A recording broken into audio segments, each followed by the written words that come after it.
అందరికీ నమస్కారం. ఒక మనిషికి మరణం ఎప్పుడు సంభవిస్తుంది అని ఏ మనిషి కూడా ఇక్కడ చెప్పలేరు. మరణించిన తరువాత ఆ సోల్ ఏమవుతుంది అనేది ఏ మనిషి కూడా ఇక్కడ చెప్పలేరు.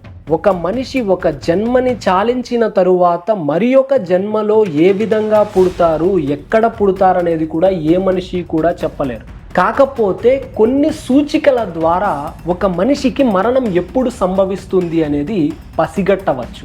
8 సూచికలని మీకు తెలియజేయబోతున్నాను. అందులో మొట్టమొదటి సూచిక ఏంటి అంటే, ఒక మనిషిని ప్రపంచం మొత్తం గనక అవాయిడ్ చేసింది అంటే ఈ వ్యక్తికి మరణం అనేది సంభవిస్తుంది, త్వరలో సంభవిస్తుంది అని అర్థం. అది కూడా జస్ట్ 9 monthsలో.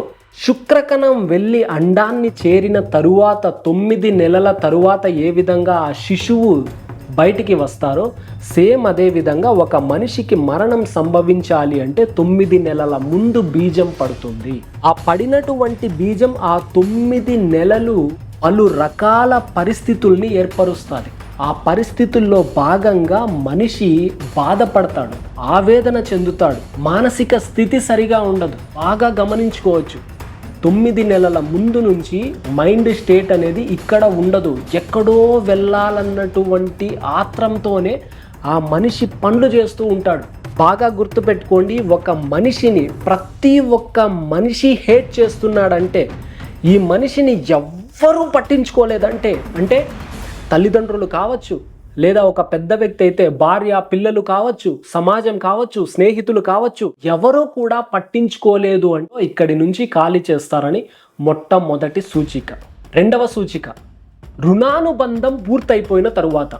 రుణానుబంధం అంటే ఏంటి అని చాలామందికి సందేహం ఉంటుంది. అంటే ఈ విషయం గురించి తెలియదు చాలామందికి, రుణానుబంధం అంటే ఏంటి అని. ఒక మనిషి ఈరోజు మనకు ఒక 10 రూపాయలు ఇచ్చారు. ఆ 10 రూపాయలు మళ్ళీ వాళ్ళకి చెల్లించాల్సిన బాధ్యత తీసుకున్న వ్యక్తి మీద ఉంటుంది. లేదు, 10 రూపాయలకి ఒక వస్తువు ఇచ్చేసాం, చెల్లైపోతుంది. కొంతమంది ఎట్లా అంటే, ఒక మనిషి యొక్క ఆస్తిని రాపించుకోవడానికి ఆ వ్యక్తిని ఇక్కడ నుంచి లేకుండా చేసేసి మరీ ఆ ఆస్తిని అనుభవిస్తూ ఉంటారు.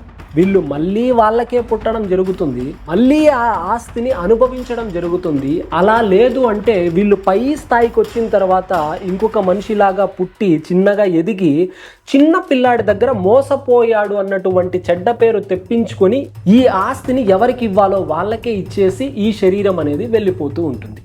రుణానుబంధం అనేది పూర్తయిన వెంటనే మనిషికి మరణం సంభవిస్తుంది. లేదు, ఒక మనిషి ఇంకొక మనిషిని విపరీతంగా ప్రేమించారు, ఎనలేని ప్రేమని కురిపించారు.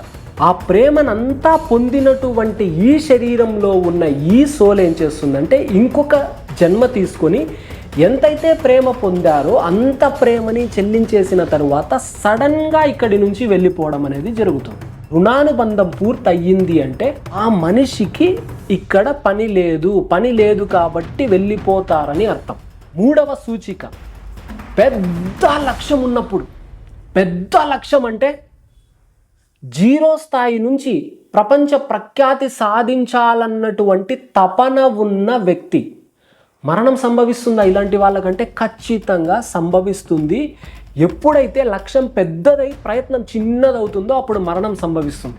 అదెలా సాధ్యం అని అంటే గనుక, దానికి బాలీవుడ్లో ఒక హీరో ఉన్నారు. ఆ హీరో గురించి మేము క్లాసెస్లో చాలా విపులంగా వివరించాం. మహేంద్ర సింగ్ ధోని ఉన్నారు కదా, ఆయన జీవిత చరిత్రని తీసినటువంటి ఆ హీరో పేరు చెప్పినా కూడా యూట్యూబ్లో కమ్యూనిటీ గైడ్లైన్స్ స్ట్రైక్ అనేవి పడిపోతాయి. ప్రపంచమంతా ఆపోజిట్ అయింది కాబట్టి లక్ష్యాలు పెద్దవైపోయాయి, కానీ ప్రయత్నం చిన్నదైపోయింది. తన దగ్గర ఉన్న టైం, ఆయుష్ అనేది చిన్నదైపోయింది. తన కోరికలు 50 కోరికలు ఉన్నాయి, అన్నీ విరుద్ధమైన దారుల్లో ఉన్నాయి. ఇప్పుడు ఏమవుతుంది?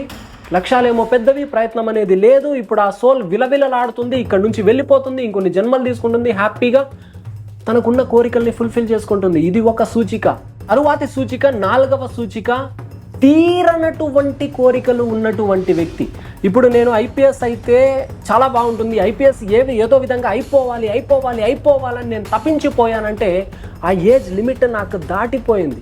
ఇప్పుడు ఎగ్జామ్ నన్ను ఎవరూ రాయనీయరు. ఇక్కడ ఉన్నటువంటి నిబంధనలు ఏవి కూడా నేను కోరుకున్న కోరికలకి అనుగుణంగా లేవు. ఇలాంటప్పుడు ఏమవుతుంది అంటే, తీరని కోరికలు, విపరీతంగా ఆ కోరిక పట్ల గనుక తపన ఉంది అని అంటే ఇక్కడి నుంచి టక్కమని ఆ సోల్ బయటికి వెళ్ళిపోయి ఈ శరీరాన్ని వదిలేసి ఇంకొక శిశువుగా మారిపోయి ఆ శరీరాన్ని తీసుకొని పుట్టి ఐపీఎస్ అధికారి అయి తీరుతుంది. ఈ విధంగా తీరనటువంటి కోరికలున్న వ్యక్తికి కూడా మరణం అనేది సంభవిస్తుంది. ఇంకా 5వ సూచిక ఏది అంటే సృష్టి ధర్మాలని వ్యతిరేకించడం. ఒక మనిషి జీవితానికి కావాలని అడ్డు వెళ్ళడం. ఒక కరెంటు ప్రవాహం ఉంటుంది, అరే నేను వెళ్ళి వేలు పెడతాను నాకేమవుతుందో చూద్దామని కనుక వేలు పెడితే ఆ బాడీ అనేది కాలిపోతుంది.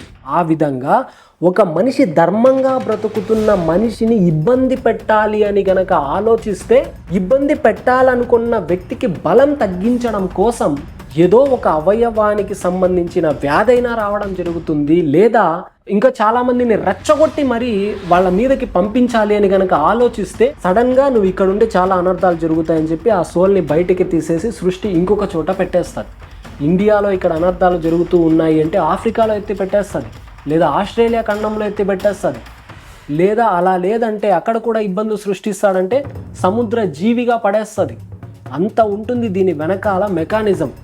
ఒకరెవరైనా ధర్మంగా బ్రతుకుతున్నారు, మరి ధర్మంగానే బ్రతికారు కదా, అక్కడంతా సిరియా అక్కడంతా ఎందుకు, ఒక తల్లికి అంత వేదన ఎందుకు, తన పిల్లలు చనిపోతున్నారు. ఇక్కడ బంగ్లాదేశ్లో చూస్తే హిందువుల్ని అత్యాచారాలు చేస్తున్నారు. ఇవంతా ఎందుకు పాపం, ఏం పాపం చేశారు వీళ్ళు అని అంటే రీసెంట్గా పుష్ప 2 సినిమా చూడడం జరిగింది.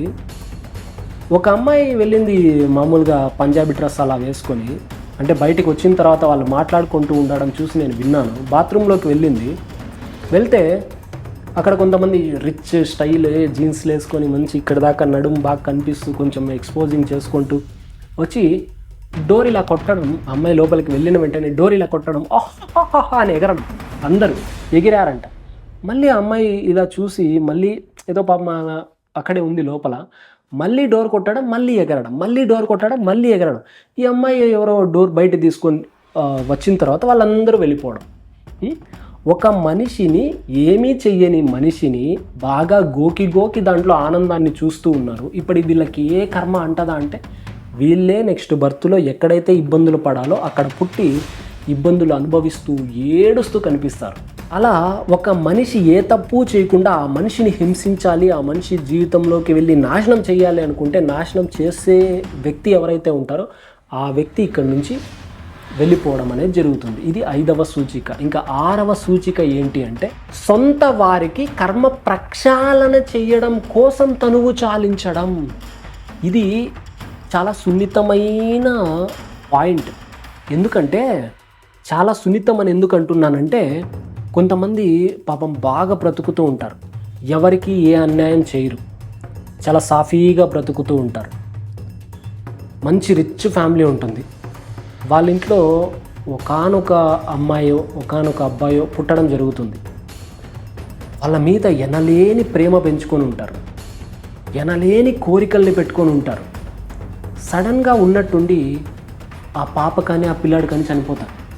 దిక్కు తోచని స్థితిలోకి వెళ్ళిపోతారు. వీళ్ళు మంచి ఫ్యామిలీనే, మంచి సాంప్రదాయబద్ధంగా ఉన్న ఫ్యామిలీనే, ఒక మనిషికి చెడు చెయ్యని మంచి ఫ్యామిలీనే, కానీ వాళ్ళ జీవితంలో ఎందుకు ఈ విధంగా జరిగిందో ఎవరికి కూడా అంతు చిక్కదు. ఎందుకు జరిగి ఉంటుంది అని అంటే ఎవరైతే ఆ బాధని అనుభవిస్తున్నారో వాళ్ళకి మోక్షాన్ని ప్రసాదించడం కోసం. ఇక్కడ తట్టుకుని నిలబడగలిగితేనే ఆ వ్యక్తికి మోక్షం వస్తుంది. ఇది ఆ వ్యక్తి ఇబ్బంది అని అనుకుంటారు, కానీ అన్ని బంధాలు తెంచుకుంటేనే మోక్షానికి దారి ఏర్పడుతుంది. ఇది అదృష్ట సూచికని చెప్పుకోవచ్చు ఆ మనిషికి మోక్షం లభించడానికి. ఎందుకంటే ఈ విషయాన్ని మంచిదని చెప్పలేము, చెడ్డదని చెప్పలేము. ఇది సున్నితమైన పాయింట్ కాబట్టి సూక్ష్మంగా ఆలోచించాలి. మంచి ఫ్యామిలీనే, ఇబ్బందులు ఎదురవుతాయి, అయినప్పుడు మోక్షం రావడానికి సృష్టి ఆడుతున్న జగన్నాటకంలో ఇది ఒక సన్నివేశం. నెక్స్ట్ 7వ సూచిక ఏంటి అంటే ఊహించని స్థాయికి ఎదిగినప్పుడు ఆ వ్యక్తి ఇక్కడి నుంచి వెళ్ళిపోవడం జరిగింటుంది. ఒక మనిషి అంచెలంచెలుగా ఎదుగుతూ ఉంటే కూడా అనారోగ్య పాలయ్యే అవకాశాలు చాలా ఎక్కువగా ఉంటాయి. అదే ఒక మనిషి 0 స్థాయి నుంచి ఎవరికీ అందనంత ఎత్తుకు ఎదిగిపోయాడు అంటే చూస్తున్న వాళ్ళందరూ ఆలోచనల ద్వారా కర్మని పెట్టి ఆ వ్యక్తి శరీరాన్ని నాశనం చేయడం జరుగుతుంది. మనం అనుకుంటాం కేవలం వస్తువులు మాత్రమే మనిషిని ఇబ్బంది పెడతాయి, అదే కంటికి కనిపించనటువంటి సూక్ష్మమైన పదార్థాలు ఏవి కూడా మనిషిని నాశనం చేయలేవని చాలామంది భ్రమపడుతూ ఉంటారు. ఆలోచనలు అనేవి కంటికి కనిపించవు, ఇవి మనిషి జీవితాన్ని తల్లకిందులు చేసేస్తాయి. దీన్నే దిష్టి అంటారు. ఇప్పుడు ఎక్స్రేలు తీస్తూ ఉంటారు, శరీరం లోపలికి ఏ వస్తువుని ప్రవేశపెట్టి అక్కడ ఏ విధంగా ఉంది ఆ చిత్రపటం అనేది చూడరు. కేవలం రేస్ని పంపించి, కొన్ని కిరణాలను పంపించి లోపల బాడీ లోపల ఉన్న గాయాలని కూడా పసిగడుతూ ఉన్నారు. అంటే కంటికి కనిపించని వాటికి కూడా శరీరం లోపలికి చొచ్చుకు వెళ్ళే సామర్థ్యం ఎక్కువగా ఉంటుంది. కనుకే చెప్తూ ఉన్నాను, అంచెలంచెలుగా ఎదిగేటప్పుడు గురువుల్ని పట్టుకోండి, దిష్టిని తీయించుకోండి, ఆశీర్వాదాలు పెంచుకోండి, మీ జీవితం చాలా అద్భుతంగా ఉంటుంది. ఇంకా 8వ సూచిక ఏంటి అంటే సూక్ష్మ శరీరయానం తరచూ చేస్తున్న వాళ్ళు. సూక్ష్మ శరీరయానం చెయ్యాలి అంటే అంత ఆషామాషి కాదు. మెడిటేషన్ స్టేట్లో ఇదే అల్టిమేట్ స్టేట్.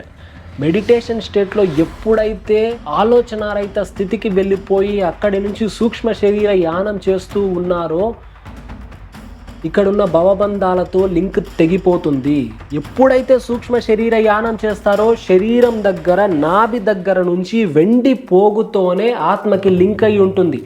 ఆత్మ ట్రావెల్ చేస్తూ ఉంటుంది, చేస్తూ మళ్ళీ ఈ వెండి నారితోనే శరీరంలోకి రావడం జరుగుతుంది. అది గనక పొరపాటున కట్ అయిపోయిందా ఇంకా ఆ సోల్ అలాగే ఉంటుంది, ఈ శరీరం ఇలాగే ఉంటుంది. కాబట్టి సూక్ష్మ శరీరయానాన్ని ఎక్కువగా ఎక్స్పీరియన్స్ అవుతున్న వాళ్ళు కొంచెం ఆ ఎక్స్పీరియన్సెస్ని తగ్గించుకోవాలి. మరికొన్ని సూచికలు మరికొంత అర్హత ఉన్న వాళ్ళందరికీ కూడా అందించడం జరుగుతుంది. లేదా మీకే అర్హత కనుక పెరిగింది అంటే మరొక వీడియో రూపంలో ఇంకొన్ని సూచికలు కూడా మీ ముందు పెట్టడం జరుగుతుంది. కలుద్దాం, త్వరలోనే ఖచ్చితంగా కలుద్దాం. Thank you.